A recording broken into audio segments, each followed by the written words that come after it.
Hi, if you or your children are suffering because of your relationship with your ex-partner, because it's stressed or strained, or maybe they're just not a nice person, this show is for you. Welcome to the High Conflict Co-Parenting Podcast with Brook and Charlie Jewett. Enjoy another episode now. All right, Brooke, we're into the new year here. It was a wonderful 2018. We're looking to do a lot more good in 2019, yeah? Absolutely. I'm excited about this year coming forward. I think that these podcasts that you and I have been doing are really reaching a lot of people and doing a lot of good. And I'm excited about everything moving forward here. 18 countries in 2018. That's pretty good. That's nice. So this is actually, ironically, this is episode 18. So this is called the long game or keeping your sanity, which I can tell you from experience isn't that easy, but it is incredibly important. This process can be infuriating and just mind-boggling. So where do you want to start with this one? What is the long game? What do you mean by that? Well, the long game in this is just really keeping a good focus on what is important here.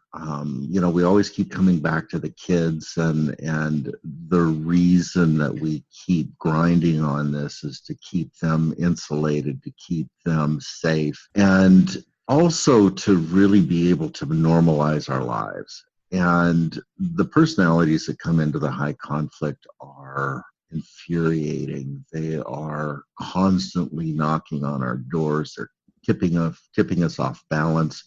They're keeping us from being able to stay focused. And I know from the experience of nearly every parent that I've ever worked with, their positioning in this keeps them so scrambled that having touchstones to come back and to be able to really center themselves, to ground themselves in life, becomes incredibly difficult. And there's these moments, as you well know, that it's everything you can do to keep from blowing a fuse. Mm-hmm. And having some places where we can really understand why this is taking place and stay in that focus is what we're really trying to talk about here today. And it's not easy. I think you said disorientating or keeping you on your toes. I mean, we never know what's coming. With somebody on the other side or kind of what they're planning. And, fighting it in the courts has not proven very easy to do, to protect yourself in the courts against this type of personality. They're better at it. Right. And interestingly enough, I mean, the way I set these next two episodes up are back to back, because the second piece that we're going to talk about next week is why the courts don't get it. Yeah. So we're gonna kind of tag team this over the course of the next couple of weeks. Perfect. So why won't this thing end? I think a lot of people are probably feeling that. I'm at 2.5 years going, good Lord, when is this going to stop, right? And looking back saying this actually seemed fairly simple in the beginning. We weren't even going to use attorneys, Right. I'm sure a lot of people are thinking, why won't this end? And you've been encouraging to me with, things don't end until they do, and then they're done, right? But what are your thoughts on this? Well, I think it's important for us to stay in the understanding of the animal that we're dealing with in this cycle. These personalities, as we continually discuss, are people that just can't make the shifts out of their behaviors. They're in a place that they're constantly in their own distress, and they're trying to shake that off and blame somebody else. And that blame ends up being directed at us, at you, and therefore we've got this strong energy continually coming at us. And we've got to be able to navigate that anger and that frustration. And the only way that we can do that is to continually come back to, this is who they are. This is what they do. And I don't need to jump in here. I can come back and just, come back to the disengagement, come back to that arena of, beginning to normalize my own life, staying with my self-care, staying with the pieces that I need to do to take care of myself, to take care of my partner, to take care of my children, and know that there isn't continually this place of having to jump in. The problem is that it just keeps coming back. And as I've heard from again, virtually everybody, it's, I need this to stop. I need this to go away. This is getting in the way of absolutely everything that I hold dear to myself and hold, and those pieces that hold me on the planet.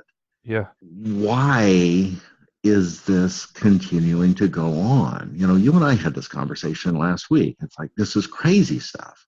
Yeah. And I need it to stop. I'm sure a lot of us are feeling like that. And while you're talking, I'm thinking of, presidents or famous people, and kind of all of them are dealing with people review them negatively, or they have people out there that aren't fans or even want to assassinate them, right? Mhm. And you could read all those reviews every day, like read all the hate mail and stay really engaged. It's not going to go away, right? There's never going to be a president or a musician that everybody worships, adores, and loves, and nobody sort of judges negatively. So even though we do need to have some sort of interaction, and it doesn't have to be personal. We've talked about this. You can do all the transferring of children can be done through professionals, right? Or other family members. You don't have to contact directly. You can use our family wizard. However, but we are in that same situation. We have like someone who's not a fan of ours at all and just won't stop, but we don't have to engage and kind of read that hate mail every day. Right.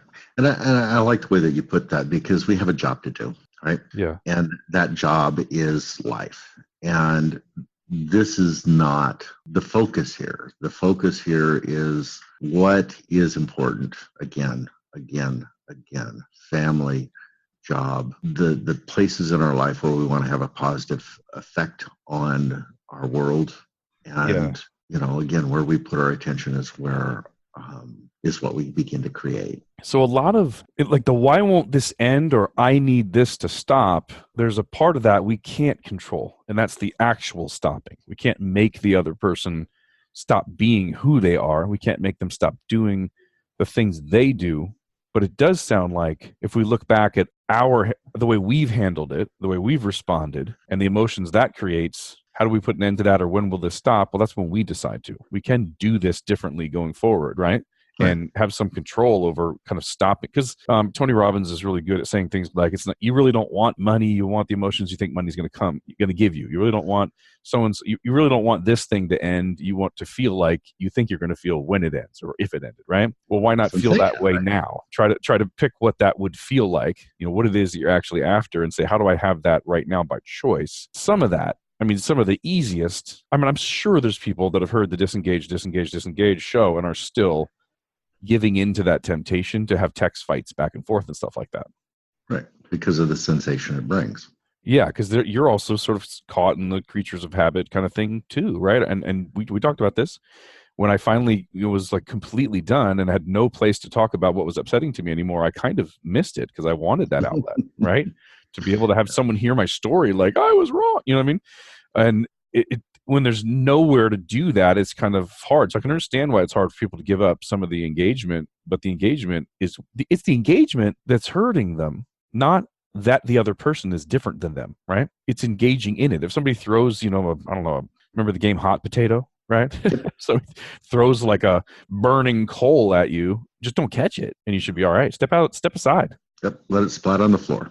So that's really what we're trying to encourage people to do. Is none of us can be God. You can't make the other person go away or change, 30, 40, 50 years of habits, right? They're not going to do that overnight, especially when they're ticked off at you and trying to make you pay for whatever bad they think you did. But you can change you, and that is the only hope, right?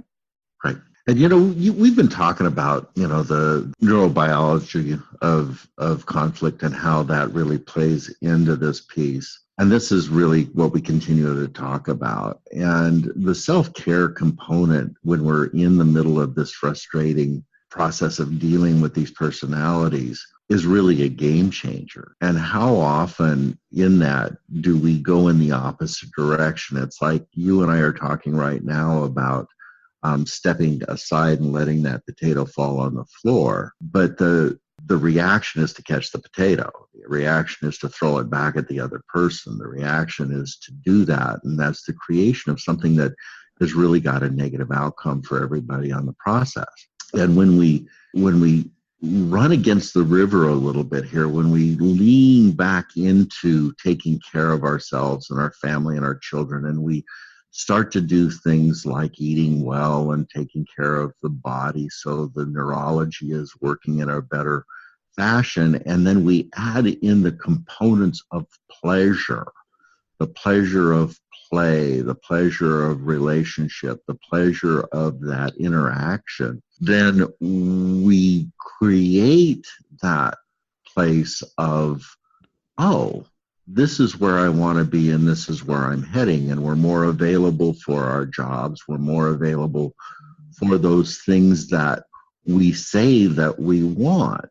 The problem here is that the sensation that comes along with the anger and the frustration is so strong. That vortex that is created is so strong that it begins to pull us into that. And we've got to really be conscious of how that happens and to go, whoa, wait a minute. This is not my run. This is not what I'm aiming at. And then to come back to that settling in. And those are the tools that we want to really start to lean on. And that is the process of the disengagement. That's where that disengagement is no longer a white knuckling. It's that place of really being able to get out of the rapids, to get out of headed to the waterfall and just sitting in that nice, calm movement of the river of life until the next piece comes up. And then we've got the tools to navigate it a little. Yeah. Since the divorce started until now, I'm probably up 30, 40 pounds. You've known me for some of this, right? Right. And it wasn't on purpose. It's been a very challenging and difficult time in a lot of different ways. But I mean, it was probably like, 2 weeks ago, where I'm like, this is crazy. Like, I don't feel good. I feel like crap. The idea wasn't to move on and have any area of my life get worse. I wanted it to get better. Right. And health and the physical and emotional are so tied. I need a healthy body. I need as much health as possible to stay strong and disengage and sort of move forward and be who my kids need me to be. Right. So it took longer than I wanted, but I finally, sort of it snapped and got control of like my eating and things like that. 2 weeks ago or whatever, and the results are showing up already, and I'm feeling better. But that, as you're saying that, because this is not a topic I've heard us talk about yet on the podcast, and it may be worth a whole episode, but like self-care, right? How to take care of yourself and be as healthy as you can possibly be during one of the most challenging times of your lives could be a pretty darn important defense against this attack that's coming against us. Like something positive and making great progress in other areas when one of them's being very challenged is probably really healthy. So again, it's interesting that you say that about the food piece because, the eating of the food, the carbohydrates, the sugar, the alcohol, whatever it is that comes in feels really good in the moment, but it leaves us lacking on the other side. And that's that place where the engagement and, having somebody to vent to and get into this with feels good in the front, but it really has a negative impact on the backside. Yeah. So that correlation is really a good correlation in this. Because really what I think is for people to have hope, they need to know what is in my control. What can I do? What moves do I have and cards to play, right? Because I can remember just feeling like I'm just taking it.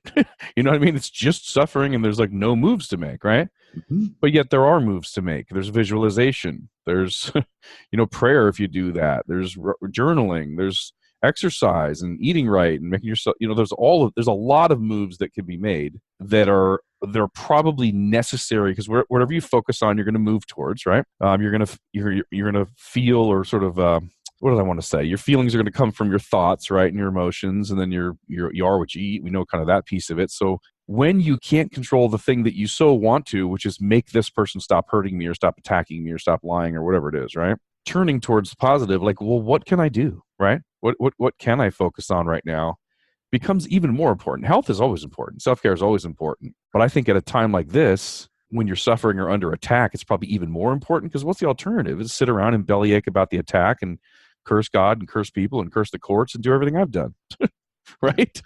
And freak out and drive up your blood pressure and hurt yourself, right? And one of the other pieces that I think is really important in pulling this whole conversation together is we're in relationships. And oftentimes when people, are in a high conflict cycle, they have a partner. And the health of that relationship becomes sometimes very problematic, but it becomes a really important piece for the maintenance of the health of both people in the relationship. And that can help move things forward. We've talked about before where everything is kind of going fine until a new person comes into the relationship with one of the people, and then things blow up. And then that relationship has a tendency to cause another level of stress. And now you're in an argument outside the relationship, you're in an argument inside the relationship, and those things become an add-on to this stressful cycle and a push on your sanity, because you're taking it in from all levels. Yeah. And beginning to be able to maintain that relationship becomes really important. And as I'm looking at this, as we're having this conversation, I'm going, Christ, this is a place where we could really pull this one out and have a whole episode on just this. But we're going to go in here and talk about how we can maintain that piece as a maintenance to this long game that we're trying to navigate. So getting our partner on the same page in this is so incredibly important. And how do we get our partner on the same page? How do we get them thinking the way that we're thinking, so we're not at battle, so we're not doing things differently? And I remember when, Charlie, you came in to begin to work with me, you told me that you had a partner. And I said to you, well, let's get your partner in this. Let's get your partner taking this class. Let's get your partner so she is understanding what your thinking is, and vice versa, right? Yeah. And it had an impact on your relationship, didn't it? Totally. And I'm thinking, I'm a huge fan of counseling anyway, just because I don't think we can be objective about ourselves. I like to get outside opinions.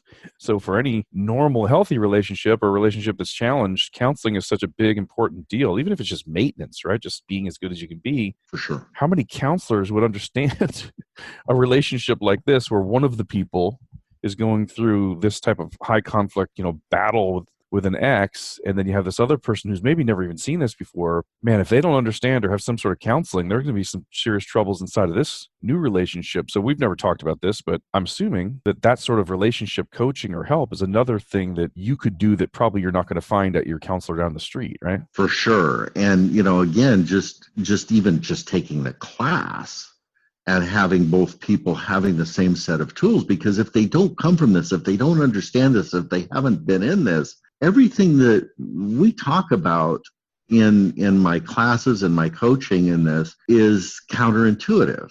Yeah. It doesn't make sense in a normal world. What we're saying is don't talk about it. And everybody is saying in a normal world, you got to talk this stuff through, right? Yeah. And I'm talking about not within your relationship that you're currently in, but within the high conflict relationship that you've got with your ex.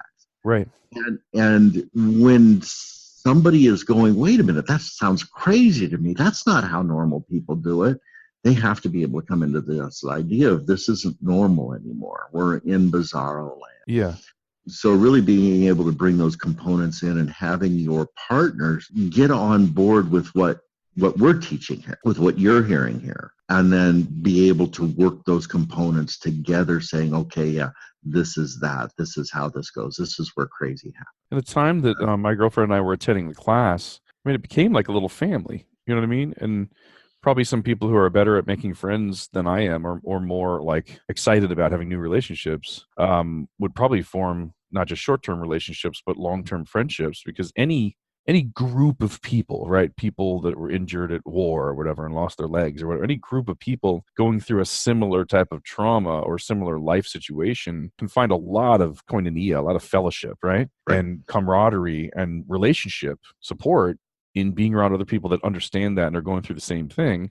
And I don't know what it is about human beings, but for some reason, listening to someone else talk about the same stuff you're going through, all of a sudden you have all these great ideas to give them for counsel for them, but you wouldn't have come up with it for yourself. I don't know why the human brain works like that, but amazing wisdom comes out of a group of people in similar situations talking about what to do, led by a leader like yourself who knows, but lets the group work it out. I think it's an amazing environment. Yeah. The group process, the group solving of problems, It's mind mapping, it's solution creating, and it brings a whole lot more information to the table, more ideas. I've never asked you this, but group therapy or group, whatever it's called, that's not still in the lab wondering if it works. I mean, the industry has proven, like, trying to do something on your own or being in a group, you're going to come out healthier in the group, healthier and happier, I Right. would imagine, right? Yeah. I mean, having the individual pieces to work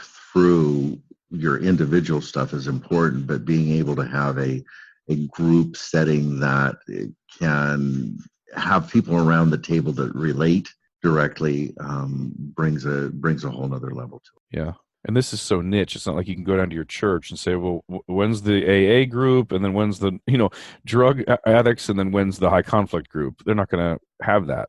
And this is something that is really unique. I mean, there is so many pieces to this that I wish there were more places, more availability for people to be able to sit and do this and have really good feedback. And the problem is that because there are so few professionals out there that either have the time, the willingness, or the education to do this properly is kind of small. I think you remember before I found you, I mean, I'm the king of Google searches and knowing what I want to find and finding it somehow, right? Especially if it's sort of some sort of support or help or education. I don't like to make mistakes or do things on my own. I like to have, someone around me who's already done it or a group. And I mean, I couldn't find anything for the first, year and a half. And then the closest I found was a sort of a parental alienation group 3 hours away from me. And we drove one time 3 hours away, and it wasn't that we didn't enjoy it. I mean, they'll say things. I used to own a gym. They'll say things like, if the gym is not within 20 minutes, people won't even go. And that's for working out, right? So the 3 hour drive was hard, you know what I mean? And it was only once a month anyway. And you found me almost by accident. I found you by accident. And now your groups are not once a month. They're not, driving 3 hours. You're doing, people can pipe in right from the comfort of their own home through the webcam on their camera, join the group, and they're weekly still, right? Right.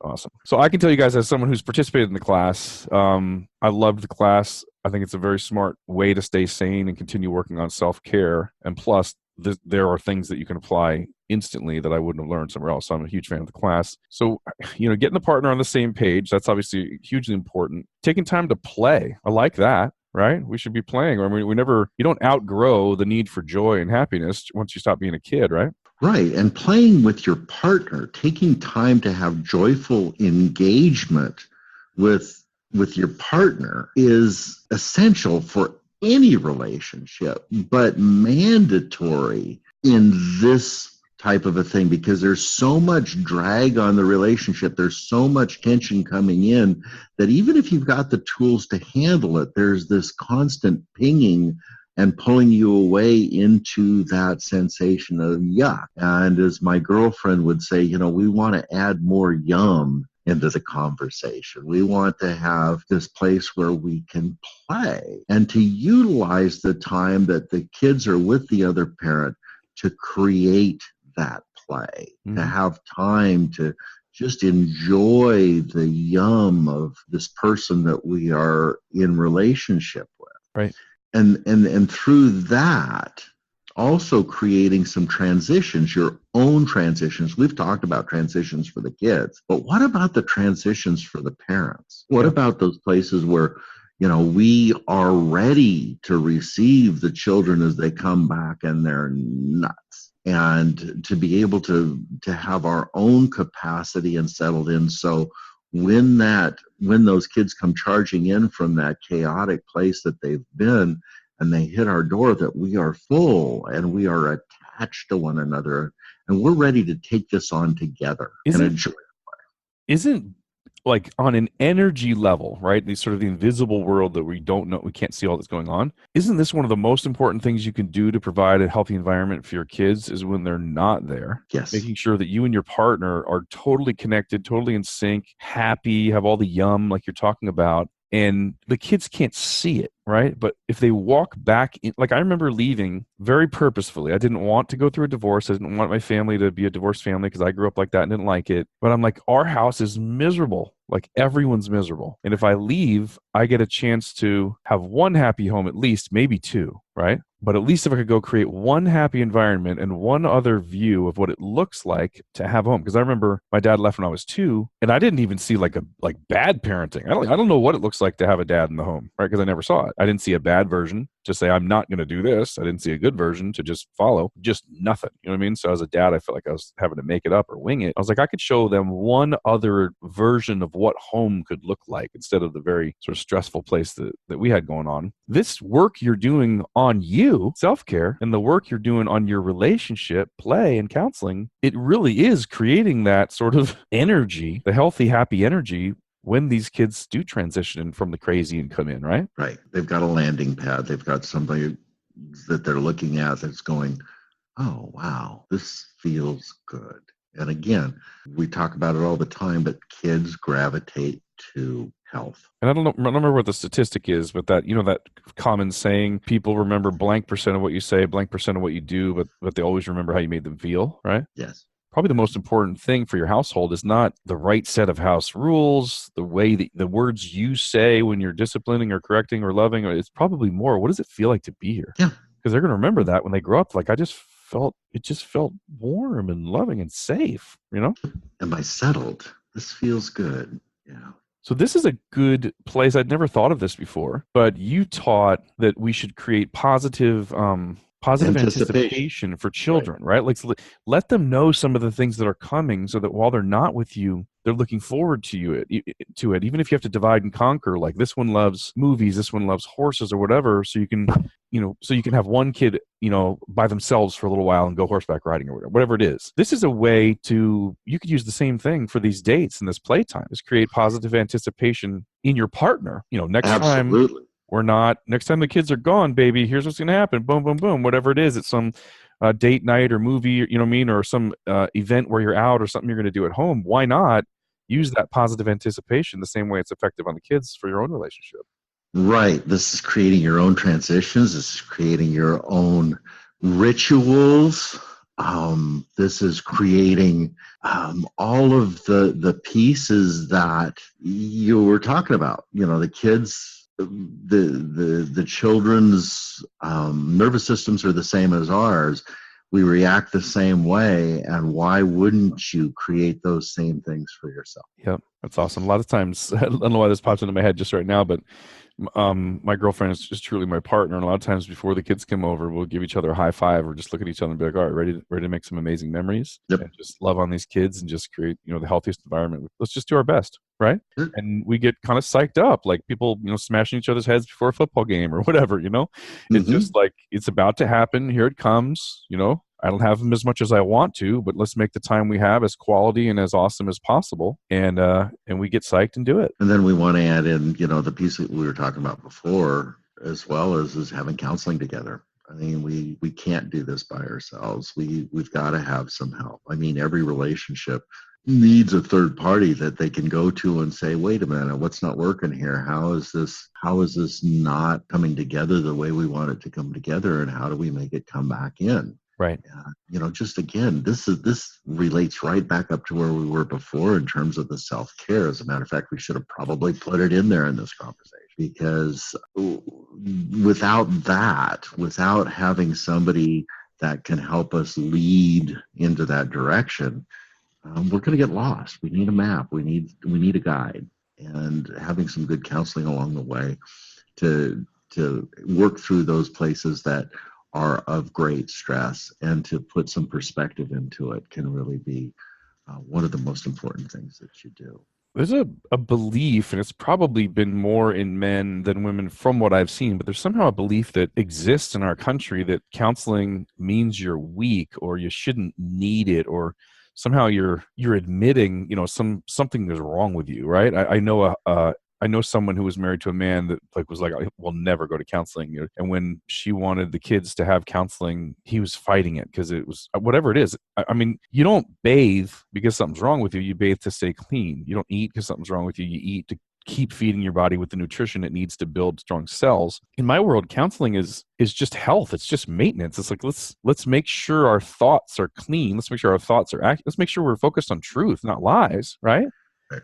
And heading in the right direction. And that's not because something's wrong with you. It's because in every area, the way that people are created. And by the way, you can't bathe once every 30 days and just make it a really long bath. Consistency matters, right? Bathing every day, every other day for shorter time periods is what creates, cleanliness and hygiene. The counseling's the same thing. You can't like go every 90 days and have a long session with somebody and expect to, stay on track that whole time, right? If you think about an arrow, you've heard this before, right? If an arrow, somebody shoots an arrow and it's off by like half an inch at the shot, where it lands is, I don't know what the data is, but it's hundreds, if not thousands of feet away from where it's supposed to, right? And if you think of how you drive, you're never driving straight. You're always making tiny little corrections based on the two, yellow lines to your left and trees and everything on the right-hand side or the white line or whatever. You're making little corrections the entire time. That's counseling, right? Yeah. And this is the long game, right? This isn't today. This isn't tomorrow. This is what we're aiming for, like you said with the arrow. What we're aiming for at the target is that. And there are course corrections that we have to make along the way. We've got to allow for wind. We've got to allow for gravity. We've got to allow for temperature. We've got to allow for these different things. And that counseling are those pieces that help us make those allowances for hitting the target at the end of the day. And there's still people that just want it to end and are thinking, man, this is never going to end, right? And last week I was struggling. Why don't you tell your stingray story? I thought it was really helpful. Remind me. You say you got stung by a stingray or something was it last summer? Yep. It just hurt like crazy and all you wanted was to go. You remember what I'm talking about? Oh, yeah. So, yeah, I got stung by a stingray, and it was really literally the most excruciating thing that I've ever had happen to me. And I'm laying on the beach and I am in agony and there is nothing that I can do about it. And all I wanted it to do was to stop. And all I could do was endure it until somebody was able to get me to some hot water to stick my foot in it. And then it began to dissipate, but there was nothing. There was absolutely nothing that could be done until I got to that place of being able to put my foot in a bucket of hot water. And then it continued beyond that because it put a big slash in the bottom of my foot, and there was a healing that had to go, and walking was difficult. But, at some point it did end, and that was that. I think that's the way you said it was really helpful. You said, it hurt. I didn't want it to hurt. It hurt like crazy. All I wanted was to go away, and it hurt until it didn't. Right? Right. So when is this all going to end? It's going to end when it ends. Nobody knows, right? And then, by the way, when you're dealing with somebody of this nature, that's not the end. They can start up again and take you back to court anytime they think they deserve more money or you did something stupid as a parent. You know what I mean? We're going to be dealing with this type of person. Like I own a business, and I hope one day it grows really, really big. And the way I picture that is lawsuits are a part of that. You know what I mean? If you can take a company national and you're big and you make a dent in any industry, people get upset with you, and lawsuits are a part of that. So you have attorneys on staff, and that's just a normal part of your life. When we're dealing with this type of an ex, that's probably a more healthy approach to take as well, which is just, hey, for the rest of my life, being attacked and sometimes going to court may just be a part of it, right?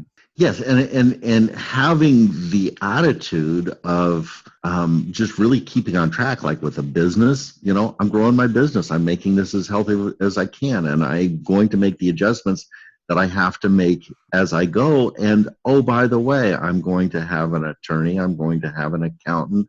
I'm going to have a CFO. I'm going to have these other components in my company that are going to create the barriers that I need to handle the things that come along here. And in this arena, I'm going to have a good counselor. I'm going to have a good parenting teacher. I'm going to have a good attorney, that when these moments hit, that I can respond and not have it knock me off of my course of my life. Right, exactly. That makes a lot of sense. All right. Any parting words of wisdom or anything else you want to say on this topic here, Brooke? No, I think we've really covered it, Charlie.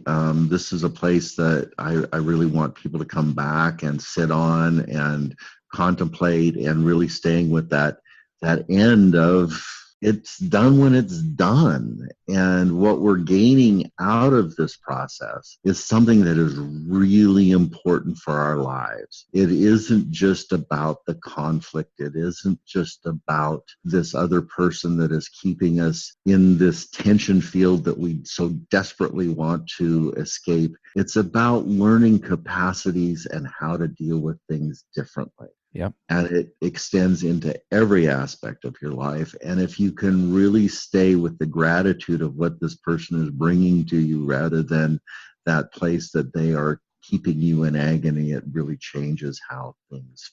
Well said. Let's wrap it up there.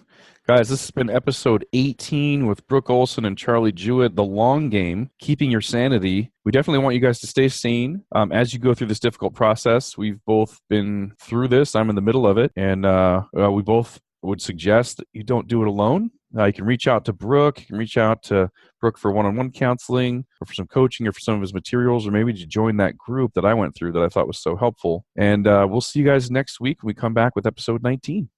Thanks, Brooke. Thank you, Charlie. Brooke, people don't have to wait until Friday mornings to get more content. If this is something that's helpful for them, right? This isn't the first time you've broadcast anything or recorded anything or put anything out there in the world. What are the other ways people can get the help more aggressively or speed up their recovery process? What materials are available for people right now? Well, I've written a book called The Black Hole of High Conflict, and it's available on Amazon and Kindle. Great. And everything that we're talking about is really compressed and put into there. So this is a really good starter place to get in and get your mind working and to see what these concepts are about and how to start to apply them. The other place that I think that is valuable is to go to our website and look at some of the blog articles that I've written. Those are available there as well. They go into some of these other arenas, and that's at www.highconflict.net. So the book, the website are also really good places to get the material. And also we have classes. We have high conflict diversion program classes that you can get into and get some one-on-one help with this as well. And you know me, I'm aggressive. Whatever I want to become good at or learn, I find someone who's good at it and pay them and hire them and shorten my learning curve. What if somebody just wants your help? Somebody says, Brooke has this information. He's good at something I'm not good at yet, and I want to work with him. Do you have any type of coaching or consultations or anything like that? Absolutely, I do. I do one-on-one coaching for custody cases. I help people get ready for family court services. If you've got that in your community, I work with attorneys and clients to help them with managing and strategically setting them up to have more successful cases as well. And how do they reach out? You want them to just go to the website or email or phone, or what's the best way for them to reach out, raise their hand, and say, I need some help? They can email me. My direct email is Brooke at highconflict.net. That's BROOK at highconflict, HIGH, conflict.net. Perfect. That's everything everybody would need to get some help, right? Absolutely. Thank you, Brooke. Thank you, Charlie.